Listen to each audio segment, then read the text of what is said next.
شب نشستم و به سما نگریستم.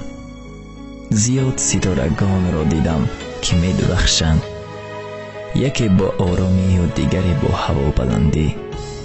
به خود گفتم عجب دنیای، یکی در قلعه‌های بلند زندگی و دیگری سرسان و سرگردان در کوچه های زندگی.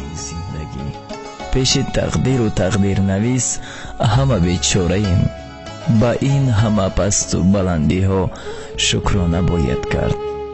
دل از همه نازکترین جسم انسان، چون گل محیط اطراف را به خود جلب می کند، چون کوه بزرگ می شود، چون نور آفتاب آتشین می گردد، چون زلزله زمین تپش می خورد. اما همه این دشمن دل است که او را بیقراری می دهد، زیرا دل چون گل نازک است. امروز در فکر و خیال تو بودم ای بی وفا. ناگهان هوا تیره شد و باران بارید. قطره های باران آهسته آهسته سخت شدند. همان سخنهای گفتت یادم آمد که می گفتی هیچگاه من تو را تنها نمی گذارم.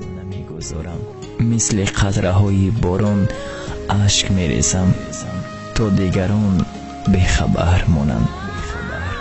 پس چرا تنهام گذاشتی؟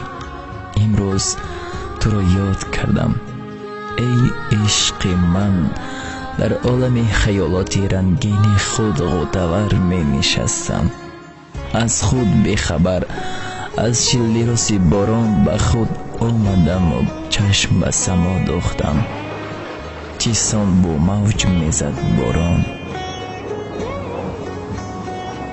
دست گشادم تو بر کف دستان خود باران جمع آوردم.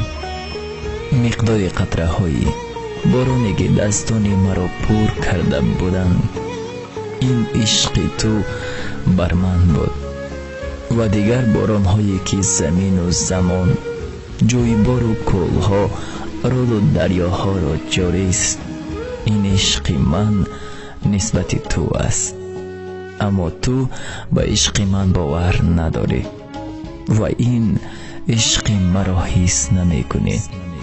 چرا؟ بی وفا، کاش می دانستی که چقدر برایت می سوزم. کاش می دانستی که این قلب بیچاره من برایت خون می گرید.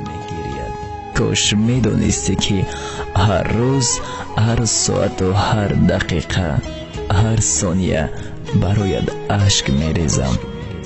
خدایا به من عاشق صبر بده تا که در راه عشق جسور و نوترس باشم و این قدر عذابها را با سری بلند پس سر سازم.